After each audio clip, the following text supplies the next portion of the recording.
جو ہم نے سماعت کی ہے قطع تعلقی پر، رشتے کو توڑنے پر، اس پر امام ذہبی رحمۃ اللہ علیہ نے ایک بڑی خوبصورت حقائق نقل کی ہے۔ فرماتے ہیں ایک مالدار شخص کعبۃ المعظمہ کا حج کرنے کے لیے گیا۔ جب وہ مکہ مکرمہ میں پہنچا تو اس نے اپنے مال میں سے 1000 دینار ایک شخص کے پاس بطور امانت رکھے، اور وہ شخص امانت میں بڑا مشہور تھا، اور یہ امانت تھی میدان عرفات سے واپسی پر تک، کہ جب میں میدان عرفات سے واپس آؤں گا تو امانت لے لوں گا۔ اور وہ نیکی میں تقوی میں بڑا مشہور شخص تھا جس نے کے پاس اس نے امانت رکھی۔ تو جب میدان عرفات سے واپس آیا تو واپس آ کر جب پہنچے تو پتہ چلا کہ جس کے پاس امانت رکھی تھی وہ فوت ہو گیا۔ اب وہ شخص اس کے گھر والوں کے پاس گیا اور کہا کہ میں نے تمہارے بزرگ کے پاس امانت رکھی تھی 1000 دینار۔ اب گھر والوں نے تو اس کا انکار کر دیا کہ ہمیں تو اس کے بارے میں معلوم ہی نہیں، علم نہیں، ہم نہیں جانتے کہ وہ امانت تمہارا مال کہاں ہے، وہ تو دنیا سے رخصت ہو گیا۔ اب یہ مسئلہ لے کر وہ مکہ المعظمہ کے علماء کے پاس گیا اور کہا کہ میرا یہ مال ہے، اب وہ شخص دنیا سے چلا گیا ہے تو یقیناً وہ مال تو ساتھ لے کر نہیں گیا، مال تو یہیں چھوڑ کر گیا ہے، تو اب وہ مال بھی کثیر ہے، 1000 دینار کو تھوڑی رقم تو نہیں ہے، تو مجھے بتاؤ کہ میں کیا کروں۔ فرماتے ہیں علماء نے کہا کہ تم یوں کرنا کہ رات کے وقت زمزم کے کنویں کے کنارے پر کھڑے ہو کر اس میں جھانکنا اور اس شخص کا نام لے کر اسے پکارنا، اگر وہ جنتی ہوا تو تمہیں جواب دے گا۔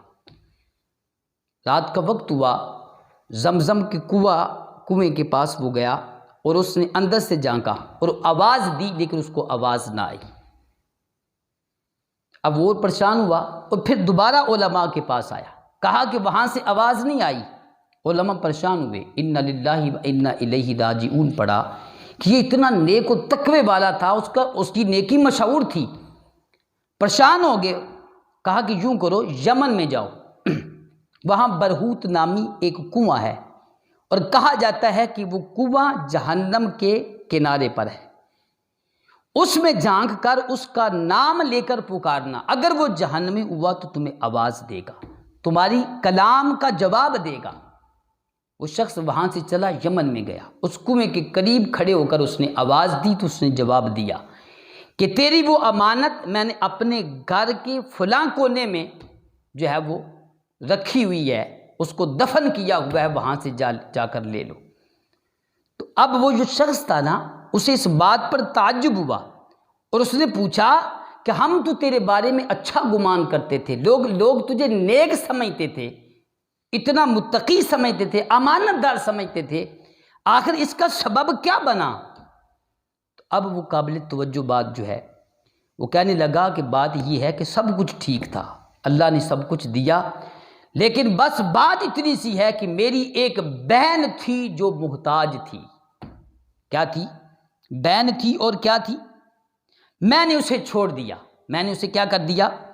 اس پر شفقت نہیں کی، اس سے تعلق توڑ دیا، بس اسی گناہ کی وجہ سے سب کچھ ہونے کے باوجود میں جہنمی بن گیا۔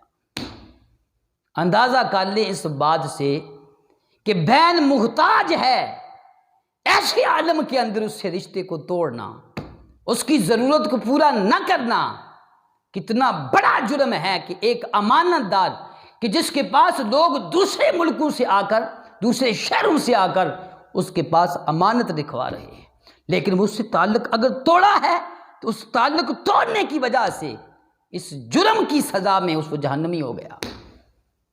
اور ہمارا حال تو ایک بہن نہیں، ہمارا تو بھائی غریب ہو تو ہم اس سے بولنا پسند نہیں کرتے، کیونکہ ہم نے تو دنیا کو اپنے دل میں بسایا ہے، رشتے کو نہیں، محبت کو نہیں، اخلاص کو نہیں، رشتہ داری کو نہیں، بلکہ مال کو دل میں بسایا ہے۔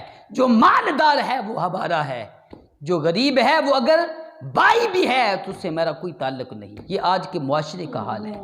یاد رکھنا، اگر یہ بھائی محتاج تھا، بہن محتاج تھی، چاچا محتاج تھا، پھوپھی محتاج تھی، خالہ غریب تھی، اس کی میں نے مدد نہ کی تو قیامت کے دن کی اس کی سزا اور بھی بڑھ جائے گی، کیونکہ یہاں ویسے ہی محتاج کی مدد کرنی ہے، اور جب محتاج رشتہ دار ہوگا تو پھر اس کے ساتھ مدد کرنا اور بھی ضروری ہو جاتا ہے۔